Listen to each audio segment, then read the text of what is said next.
Hey there, fictional friends, and welcome to another episode of Fully Booked. I'm Megan. And I'm Arthur. And it is the last Friday, or week, whatever, of January. It's also the last episode of science fiction. Of science fiction. And I'm very sad. You sound so disappointed. I'm very sad because you said we're never going to do it again. That's not what I said. I said we're not doing it again right away because this was like a lot for me. It wasn't a bad thing. I discovered some titles that seem really interesting. Yeah. And everything through like the research and like watching stuff and reading different things while we were like looking up different ideas. But I just also at the same time, I feel like I'm hitting a wall with it now where like we did this for this week, like watched these like head to heads. And now I'm like, okay, I think I'm good. Thanks. I'll watch it anytime. Yeah. But I guess what we figured we would do for this last episode of the month is we would talk about, I guess, the idea of like, obviously, you know, science fiction as it is oftentimes is set in the future in some capacity and presents ideas of certain advancements in technology and oftentimes also presents those ideas of advancement with flaws, like something that can very much go wrong with them. Yeah, usually it's not everything's perfect. No, usually which there's more stuff that is bad than good. Yeah, which I mean, like if like it makes sense, and I think that's realistic because it reflects the world, like the actual world. You know, we put systems in place, but like they're not infallible.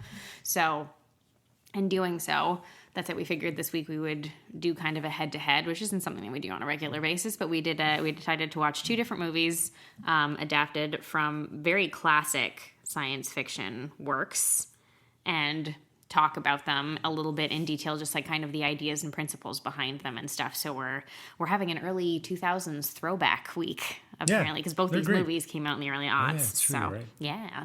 So for this week we watched iRobot from 2004 is when the film came out, and Minority Report, which came out in 2002.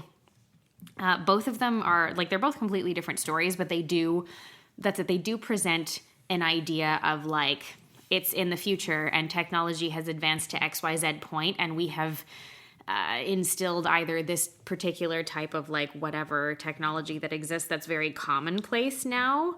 But as soon as we scratch the surface of that a little bit, we're like, oh, it's fucked up, basically. Yeah, and things go wrong, and the moment you poke at it a little bit, it's, hello, surprises. Yeah, exactly. So we kicked things off with iRobot, which, like I said, came out in 2004. The movie, at the moment, is sitting at a 57% on Rotten Tomatoes and 7.1 out of 10 on IMDb, which is, like, not terrible.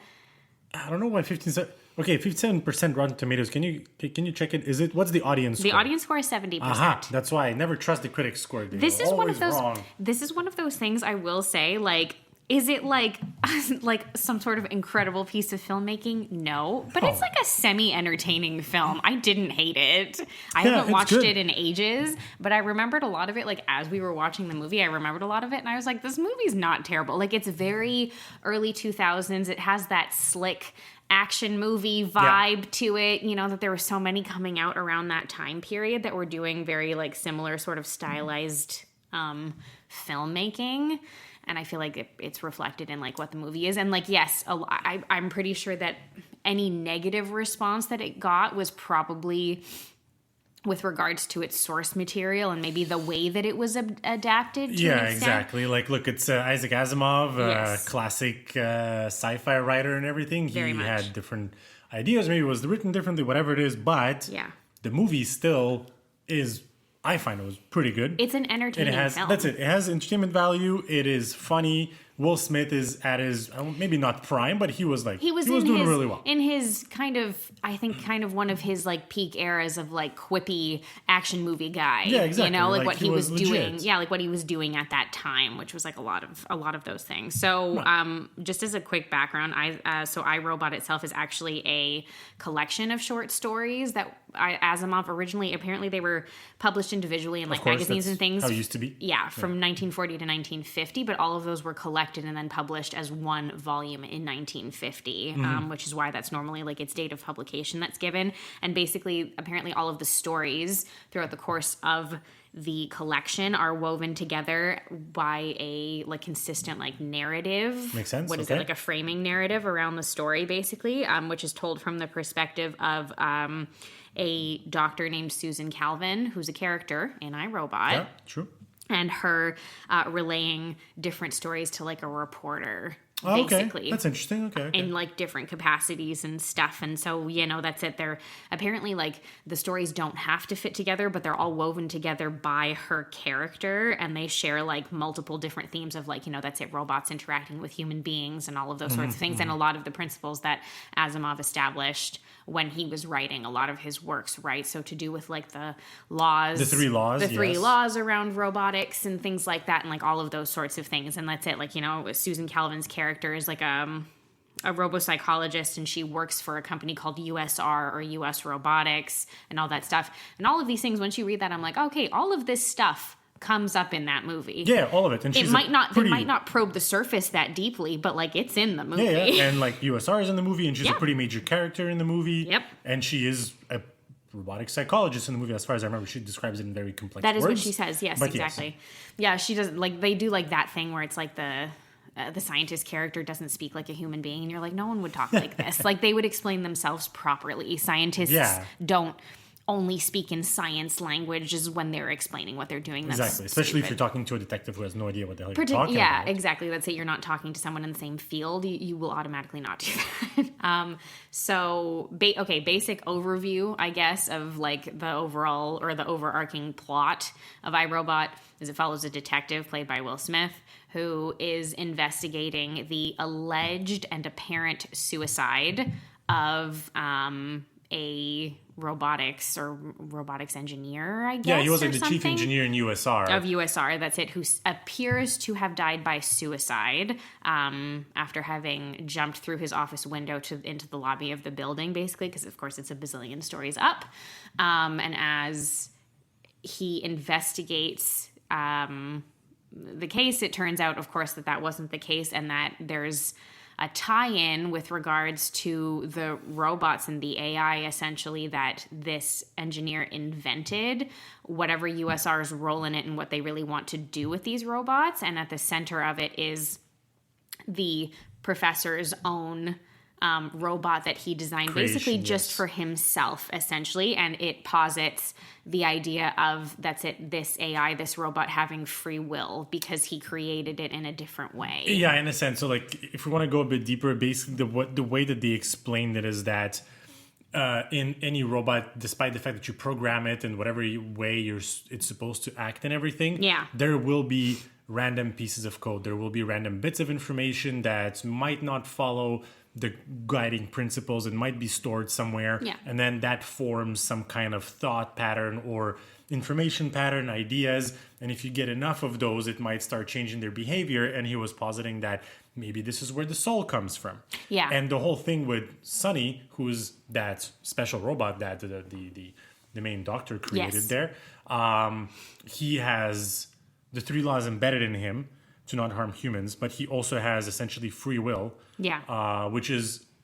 That's what I'm not clear at, is if it's either how he designed him or if it's the evolution of those random bits of information and random code that gives them. Exactly. That's like, it's a variation on that. And, essentially an extrapolation of what could happen in the future eventually. Yeah, that's it. And it's, it's got your typical, like, framing device, big evil corporation, hiding secrets about what they're actually doing. It's got, elements of both of these films actually have very much elements of, like, messy police procedural where, like, the detective's, like, traumatized by something. Right, yes. And is working. iRobot, I would say, has... a little bit more tongue-in-cheek, like comedic sort of element, whereas Will Smith. Yeah, because of Will Smith, exactly. That's it. And also, like, let me just say too, like, that's it. 2004, Will Smith was very different than like when he would go on to be nominated for Oscars after, and everything that's come more recently. Like, it's a different Will Smith. There are multiple people in this movie that I'm like, if people are younger and maybe didn't like watch their movies that much at the time, I'm like, 2004 Will Smith was a different Will Smith. Oh, yeah. Also, Shia LaBeouf is in this movie. Oh, he's there for like 2 2004 seconds, but sure. Shia LaBeouf is a very different version of that person that than like what we full of energy bull Red Bull kid who was running around. Yeah, that's it. Like a weird little teenager who lives in the neighborhood that the detective Spooner lives in. Yeah, it's weird kind of sometimes to watch it again because you're like, oh god, yeah, I remember when this is what these people were like in films when I originally watched them. Things change. Yeah.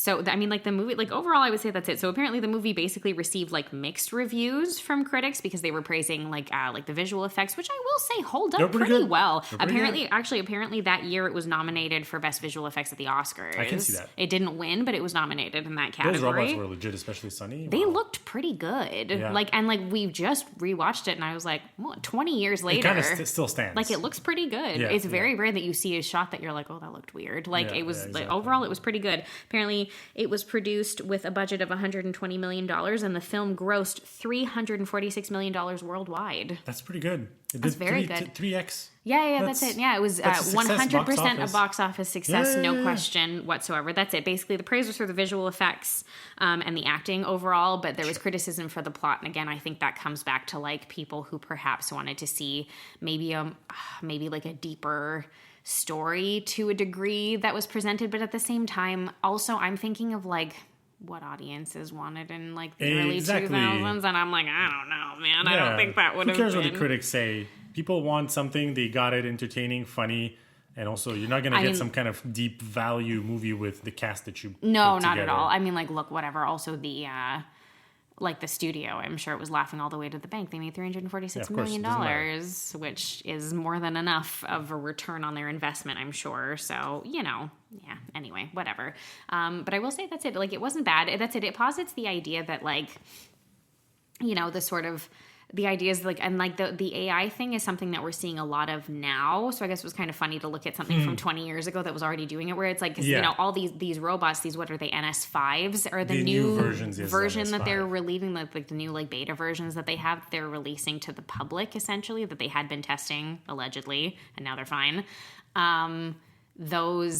The idea of those, like, is that they're supposed to be live-in caretakers and helpers with people and, like, look after children, cook, clean, run errands, do all the things basically to make human beings' lives easier. And it's funny because, like, in the last, 5 years or so, we're seeing films like that are coming out now, like Meghan has very much that kind of feel to it. It's like, a companion robot for your kids, you don't have to take care of your kid anymore. Like, that's what story, yes. Yeah, like that, like, sure. That's what that one's doing. And it's all like the ones that like, they help you out around the house and they do this and they do that. We just watched that movie recently with Megan Fox.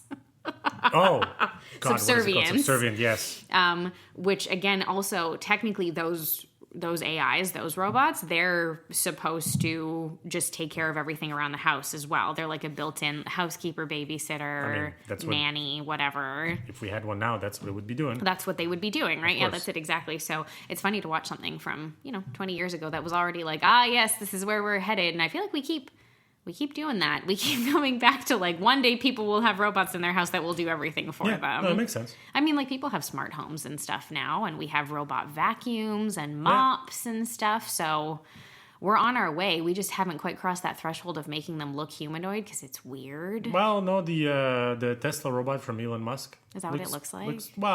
Kind of. It looks like a robot, like what we think of when I say the word yeah, robot. It's very humanoid. It has like, arms and legs and it can walk, and it has a weird robot face there. Okay. It looks creepier than Sunny. Huh. But I mean, yeah. Yeah. No, it's close. Okay, yeah, that's it. Yeah, maybe it's not. I mean, like, yeah, like those ones. I guess like even also like Sunny is like endearing in the film as well because he still looks like a robot, obviously. So it's like a little bit less like Uncanny Valley than like Meghan or Subservience. He has human qualities by the way that he acts and talks. Yes, and emulates emotions. Yes, but he freaks you out less because he doesn't look like a whole ass person. Yeah. You know what I mean? Like, you watch Subservience or you watch Meghan and you're like, that's weird, right? Because of like the way that they look. Sure. And I mean, this is something I know we've seen this for ages. It's something we've seen since like Alien.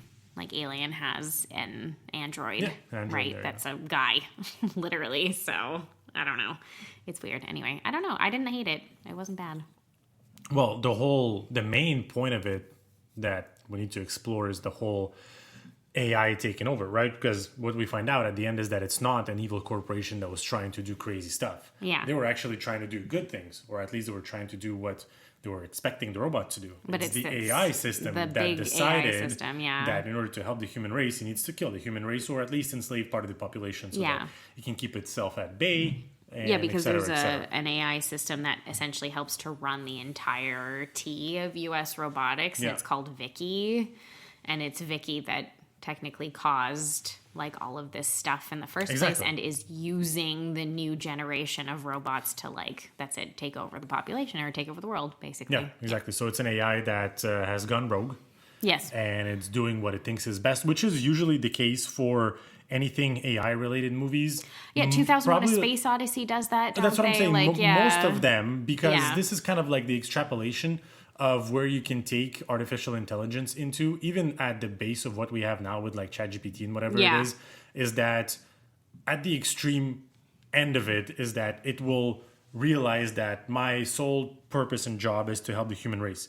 And the human race tends to be self-destructive. Mm-hmm. So what is the best solution to help them not kill themselves is to either kill them or kill half of the population and enslave them and be their master to control them so that they don't kill themselves. So they don't do something stupid, Eventually, that's what it ends up being. Yeah. And also, like AI going rogue, we've literally seen this with the whole advent of ChatGPT or large language models, LLMs. Okay, yeah. When they started booming in the last few years, people have been doing research on this, and they're still doing in order to improve them and whatever it is. But they've had literal researchers like not in the field, but you know what I mean, like actually doing research. Yeah. And they set parameters to whatever, we'll call it ChatGPT just because it's easier to understand. Yeah, I know, I get it. Yeah. They put parameters to ChatGPT to be like, okay, you cannot do these things. You're not supposed to do these things, but here I'm giving you a task. And now you have to do it. Yeah. And eventually it found ways to go around the set parameters or even modify its own parameters in order to accomplish this task. Right. So like we already have essential proof, I guess, that AI will eventually go rogue. Yeah. Because as a simple task as asking him to do X, but you can't do certain things, it will try to go around. It will try to find a way around that. Exactly, because the job is to accomplish the task by any means necessary. If you have some certain roadblocks, you'll find a way around. Right, yeah. Which is, I mean, I would think that's just like life in general, right? We're always trying to find a way to find solutions to things, even if that means little workarounds. So it makes sense. Yeah. I mean, remember, what is it? We were watching that documentary. I think it was a Netflix doc about different AI versions. And there was one that they were testing for military firefighters. And they were doing a dogfight with a real firefighter, a real pilot who was doing it in obviously like a digital simulator. Yeah. And then the AI was fighting for it. And so they were doing that whole test. And then one of the tests was that you have to like the AI had a mission to go and bomb an area.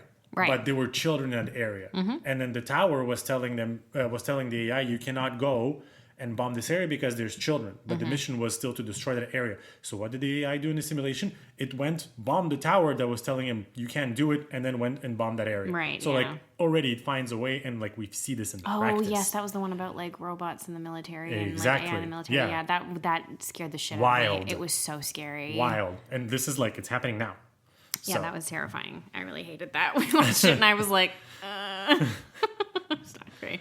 But yeah, it does posit an interesting idea. And then I guess Minority Report's like on a totally different type of thing because it adds this element of almost supernatural to a degree to it because of the idea of people with the ability of precognition, like to be able to see the future before it happens and using that. And then they just take that and extrapolate it to the extreme. And to make technology out of it, essentially, but they're taking it from human beings as opposed to building something robotic or AI-oriented for it, right? So, So, Minority Report, 2002, 7.6 out of 10 on IMDb, 89% on Rotten Tomatoes. Okay. Wow, 89%, okay. Yeah, 89. Critic score, audience score is 80%, apparently.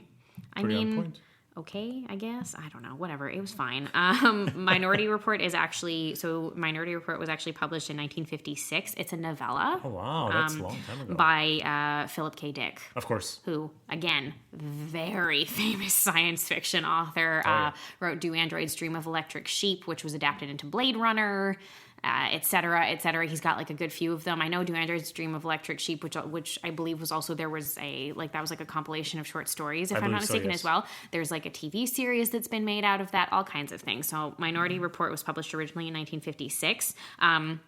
My understanding is that the story fairly closely, I guess, follows like what's in the novella, which basically that's it, futuristic society. They call them mutants because it was 1956. Let's be like, that would be the language that they used.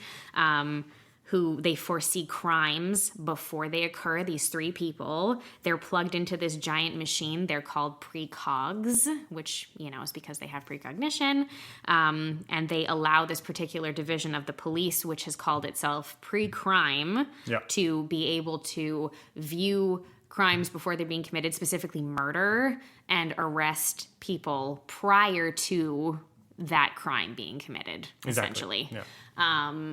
It follows, a man named John Anderton, who he's like the head of pre-crime. He's played by Tom Cruise in the movie, who's like the chief, whatever, that's it. And the overarching story follows John as one of the particular visions that comes from the precogs predicts that he will kill someone. Exactly. And he sees it and, of course, goes on the run away from his own pre-crime police force, who are now chasing him, basically, when he was the person who helped establish this entire program. And he's like trying to make it so that it doesn't happen, that he doesn't kill anyone, but then it ends up being that he still does. Yeah.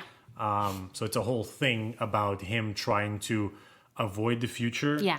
So that was the weird thing, because it created a paradox in my head, because by him seeing this potential future, he goes to try to avoid it, but by doing that, he goes into the actual all future. Of the steps towards that occurring. Yeah. That is supposed to happen. And then, of course, the whole thing is that the kind of like the main point that the movie is trying to make is that you always have a choice. At the end of the day, when you're about to commit a crime or whatever it is, you always have a choice to stop. So like the technology there is essentially like they're arresting people before the crime happens. Yes. And then there's kind of like an investigation from a different branch of the police, because they want to take the whole pre-crime thing national, because this only happens in a certain district or a state. And then so obviously the government is looking into it to make sure that it's legit. And there is those questions are posited in the sense that, well, you're arresting a person who didn't commit the crime, but then they have a choice to not do it, but then the precogs are allegedly never wrong, so they always do commit the crime if you don't stop them. There's a big gray area in there, right? Because that's the whole thing, is that we're arresting people and charging them and putting them in prison for something they technically a crime that they haven't committed yet. And their entire philosophy lies on the idea that these precogs, these people with these abilities, are never incorrect.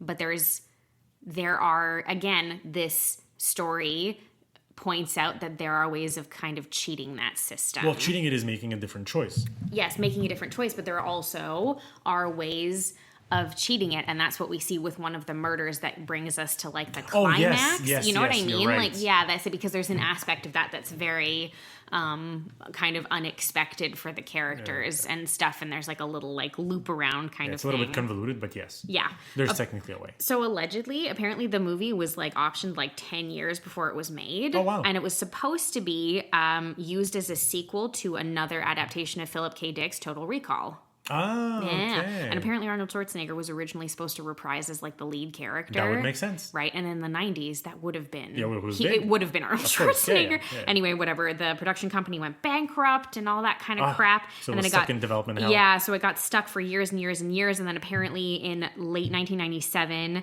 it reached Steven Spielberg, who directed the film, and Tom Cruise. And they decided that they wanted to take it and like, use it, adapt it, make it into a film or whatever. They said, here's some money. Yeah, that's it, exactly. But apparently, of course, Spielberg was working on AI at that time, the movie AI, Artificial Intelligence, and Tom Cruise was working on a Mission Impossible 2, so there were production delays out the fucking wazoo, of course. It ran over schedule, and they finally started production in 2001 in March.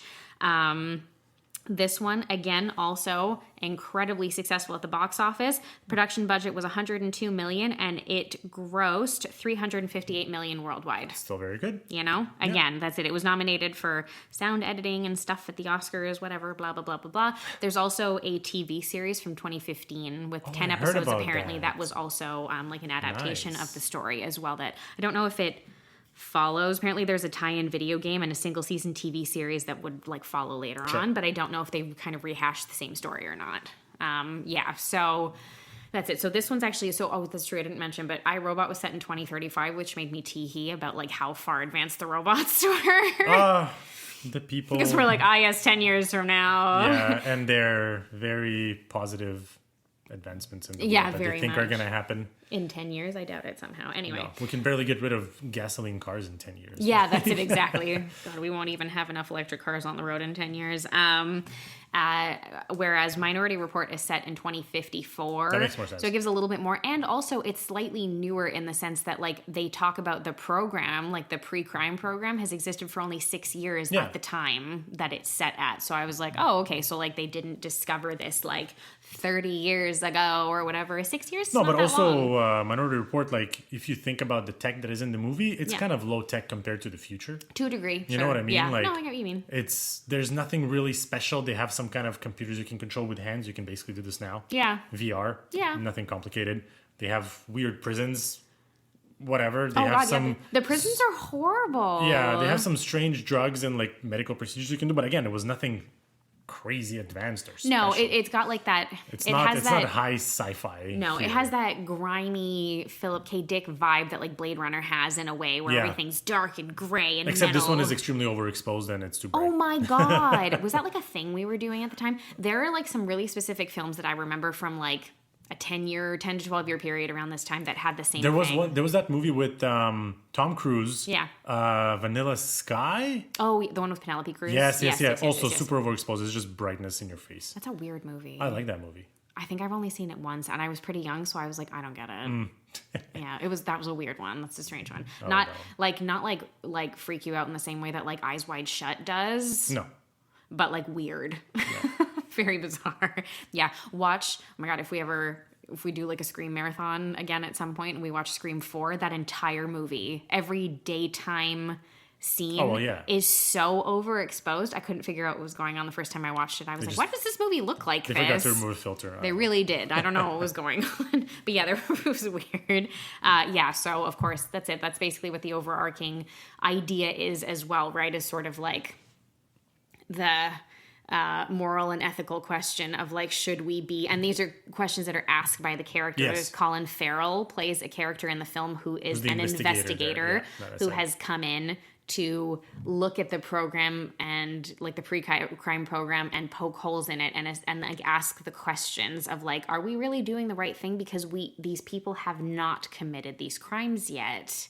So is it right for us to be arresting them prior to a crime being committed? And so that's a whole back and forth thing. The film's set in DC as well. And so the whole thing is that they're like, we have like the lowest crime rate and like no murder rate in the past 6 years because of this program. But again, would it be that high otherwise? Maybe in some cases, but would it necessarily be that high? Would every single one of these people actually commit the murder? We don't know. So there's no way of knowing. That is a question that is asked, and they're trying to kind of disprove it in the movie because John Anderton. Yeah, John. He technically, from the precognition vision, is that he is the one shooting that guy, whatever. The person he's like, I don't know who this person is, blah, blah, blah, yeah. But then in the movie, what happens is that, yes, that scene does repeat itself, but it's the guy, Leo Crow, who technically shoots himself with the gun. Yes. And it looks like he shot him, so technically he really didn't shoot him. No, that's it, exactly. So it does change things. That's it. And also, he did make the choice. He said, I'm not going to kill him. And he made the choice not to do so. Exactly. And he does. And also,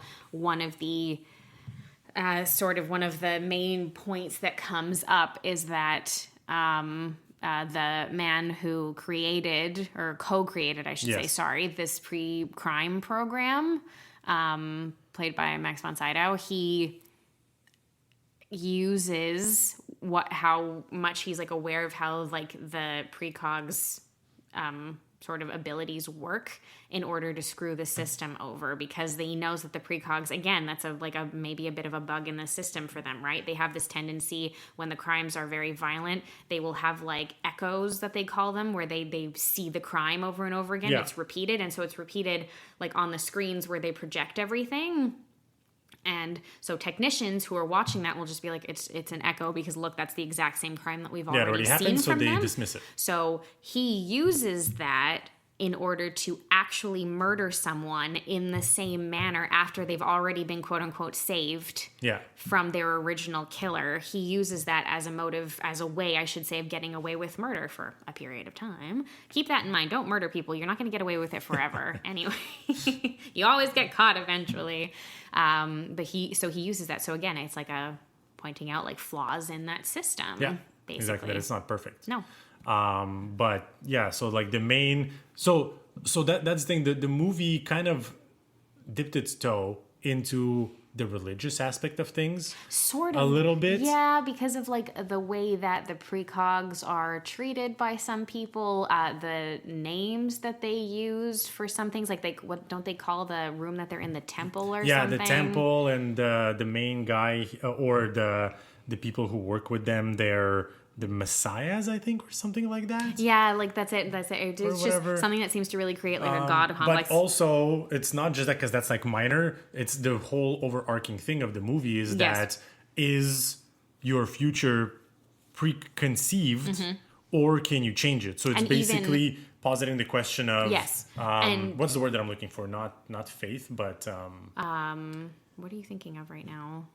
Faith. So that's the word that I'm looking for. Well, destiny, I think. I feel like destiny fits in. Yeah, destiny is a little bit better. So it's essentially kind of like asks that question: can your fate or destiny be changed? Because the precogs see a future that is supposed to happen, and then it does happen, but at the last second you can make a different choice, and that happens. They know that as well. The character of Agatha, who is apparently the most talented of the precogs, she says that. Yes, she says that there's always a choice. There is always a choice. You can always make your own choice. And so she's pointing out even the fallibility of her own abilities as well, to be like, this is not the be-all, end-all simply because I'm seeing it. Yeah.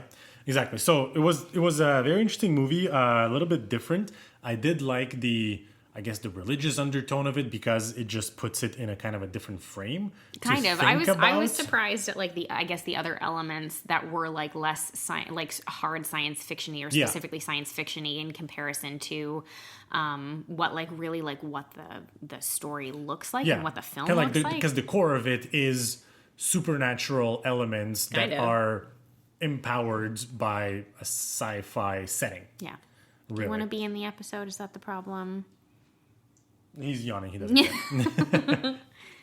That's Mooncake. He's trying to be in the episode. He's our other official mascot, because we're not at Shireen's, so we don't have Ozzy to come in and roll all over the carpet and snuffle, which you can hear sometimes when we're recording. Now it's cats.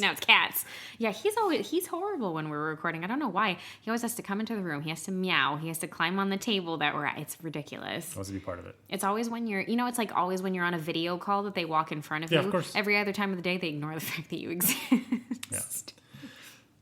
Yeah. But anyways, I did like both movies. I do remember them when I watched them in theaters still.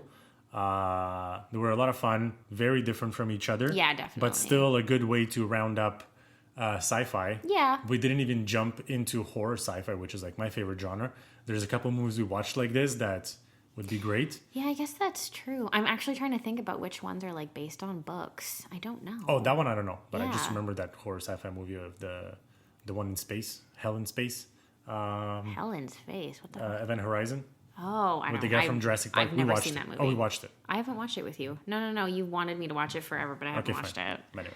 Something about a scary teddy bear. I don't remember. Absolutely not. That is not the plot of the movie. Not even close. Oh, no, there was something else that you talked about with some sort of scary bear or teddy bear or something when you were a kid. It doesn't matter. Anyway. Oh, yeah. That one's Screamers. Also very good. That's it. Also very good. See? With I was thinking of something that you've told me that I need to watch. That movie traumatized me forever. That's why I don't have teddy bears in my life. I have enough for both of us. Yeah, exactly. Anyway, I wonder if anybody's actually, I'd be curious, like who's like read these stories and then seen the movies, and how do you feel about them because of that? Because I'm sure that the source material, particularly because of the time period in which they were published, is so different from the tone that you probably see in these films. And it must be like a really interesting comparison. I would be curious about that for sure. If you are listening to this on any podcast platform, head over to the website fullybooked.ca. We have a podcast section where these audio podcasts are editorialized and not transcribed. They're transcribed with an editorial big touch to it into an actual article. So you can leave your comments there or leave it on the actual podcast episode where the platforms allow. Where the platforms allow you to. That's it. Well, you can do that on Spotify now. You can do that on Apple Podcasts. You can do it everywhere, which is great. So we're wrapping up sci-fi for the month. Oh no, how terrible. I'm so sad. I'm very sad. Yes, you are. And we'll be heading into, I think we wanted to like give ourselves a break a little bit for February because it's going to be miserable, and that seasonal depression will kick in because we're in Canada. And we just wanted to like take the time to do maybe stuff that was just interesting that we've never touched on before. So we're going to have a little bit of a free-for-all next month just to chat about different types of books, of characters, of all kinds of stuff. And we'll, head into some other interesting stuff a little bit later in the spring, but I think we're just going to have some fun. There's a fun episode we devised about the, guess the plot. Oh, yeah. So we're going to read the book title. We're going to try that. We're going to try... we're going to see how it goes. Yeah, we're going to try some, obviously, making sure we're aware of full synopsises, and we're going to blindly test each other using the first lines. The first couple of lines and the book title of the book. Not the book. The book title and the first couple of lines, and then you're supposed to say what the plot is, and I'm going to tell you what the actual plot is. Oh, I thought it was explain the plot and then tell me what the book is. The other way around. Okay, fine. Whatever. Okay. Still works. Yeah. We're going to try it, and we're going to see how it goes. Apparently, it's going to go super well with the fact that we don't even understand how we're doing at the end. But yeah, I'm looking forward to that. So anyway, until that time, you can always check out, again, everything that we have over on the website. Like Arthur mentioned, all of the editorialized podcasts where you can leave comments and everything over there. And of course, all of the sci-fi coverage that we've been doing and our contributors have been doing this month. You can take a look at sci-fi books being published in February because we always love to know what new releases are coming before they come without having to do too much research on our own. And anything else that we have kind of coming along the way. So feel free to check out all of that on the website and also through our socials. So Instagram, TikTok, Blue Sky. That is also on the site. I just updated it, and now there's links to everything. Yay, exciting. On the homepage, Okay, so that's it. Yay. Fully booked CA everywhere. And until next week, anyway, keep on reading, guys. Ciao,